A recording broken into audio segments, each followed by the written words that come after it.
আমি অহা 22 তাৰিখে বড়োলেণ্ড টেৰিটৰিয়েল কাউন্সিলৰ যি পৰিষদীয় ইলেকশ্যন হ'ব 22 তাৰিখে আপোনালোকে জানে যে কংগ্ৰেছ দলে সকলোতে নিজৰ প্ৰাৰ্থী এইবাৰ গাইগুটীয়াভাৱে আমি থিয় কৰাইছোঁ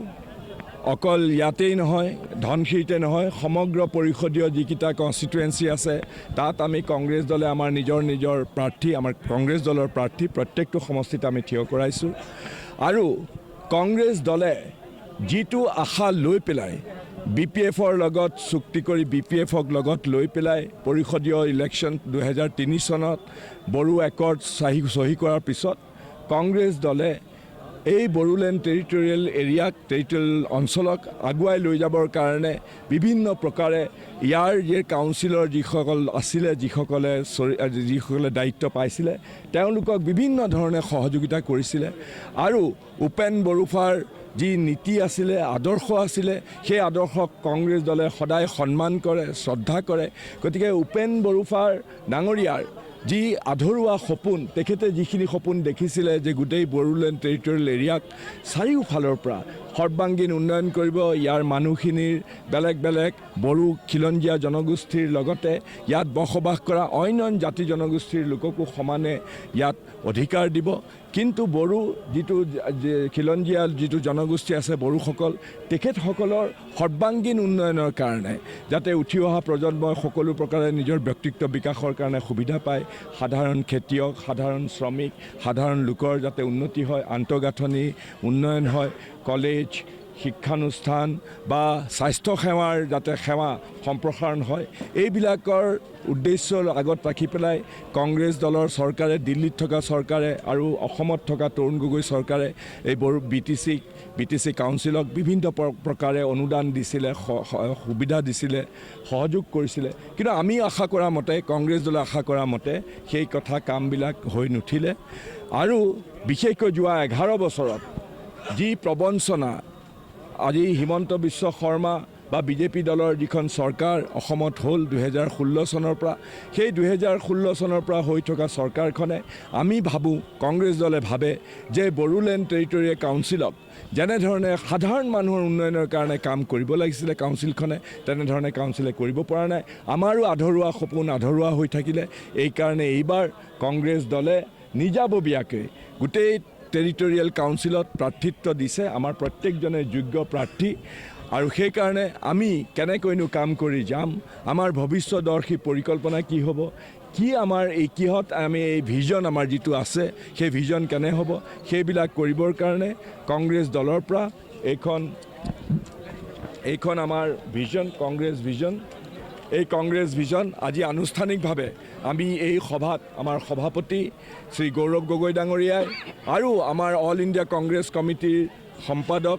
শ্ৰী পৃথ্বীৰাজ হাথী ডাঙৰীয়া মই আছোঁ আমাৰ নুৰুল হুদা চাহাব আছে আমাৰ নেতৃত্ব আছে আমাৰ প্ৰাৰ্থীও আছে ইয়াতে আমি সকলোৱে মিলি পেলাই আনুষ্ঠানিকভাৱে আজি আপোনালোকৰ আগত এই যিখন কংগ্ৰেছ ভিজন ডকুমেণ্ট 2025ত ফৰ বড়োলেণ্ড টেৰিটৰিয়েল ৰিজনৰ কাৰণে আমি আমাৰ দস্তাবেজ আমি কাম কৰাৰ যিটো পৰিকল্পনা আমাৰ কাম কৰাৰ যিটো ভৱিষ্যদৰ্শী আমি কেনেকৈ কাম কৰিম আমাৰ যিটো ৰোড মেপ সেইবিলাক আমি ইয়াত সকলো দাঙি ধৰিছোঁ গতিকে আজি এইখন আনুষ্ঠানিকভাৱে মুকলি কৰিলোঁ আৰু এইখনকে সৰুগত কৰি ভৱিষ্যতে অনাগত দিনবিলাকত অনাগত বছৰবিলাকত কংগ্ৰেছ দলৰ প্ৰাৰ্থীয়ে যদি কাউন্সিলখন অধিকাৰ কৰে তেতিয়াহ'লে এইখনৰ ভিত্তিতে আমি কাম কৰি যাম আৰু এইখনেই দস্তাবেজ এইখনে হয়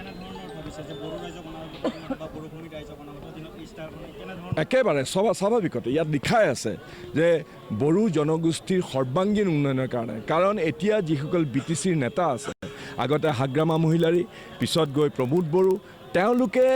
টকা পইচা পাইছে হয়তো কিন্তু যেনেধৰণে আমি বিচৰা মতে যেনেধৰণে কাম হ'ব লাগিছিলে চুকে কোণে গ্ৰাম্য অঞ্চলত যেনেধৰণে আন্তঃগাঁথনি নিৰ্মাণ কৰিব লাগিছিলে বিশেষকৈ বড়ো জনগোষ্ঠীৰ সাংস্কৃতিক সামাজিক অৰ্থনৈতিকভাৱে যেনেধৰণে সৰ্বাংগীন উন্নয়ন হ'ব লাগিছিলে সেই উন্নয়ন হোৱা নাই গাইগুটীয়াভাৱে তেওঁলোকৰ নেতাসকল ধনী হৈছে গাইগুটীয়াভাৱে তেওঁলোকে কাম কৰিছে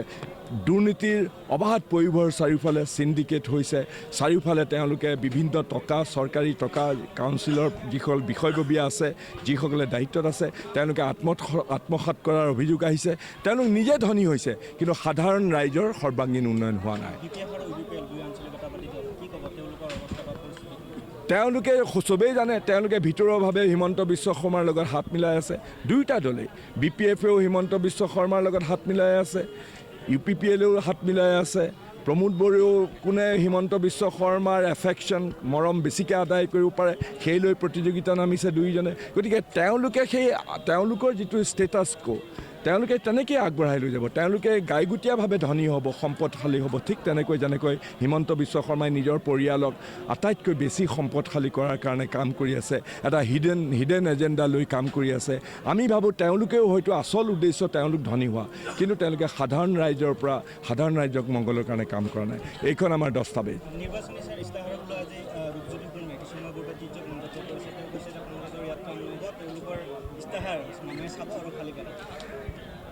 এই ৰূপজ্যোতি কুৰ্মী বোলা যিজন ভদ্ৰলোক আছে মৰিয়নিৰ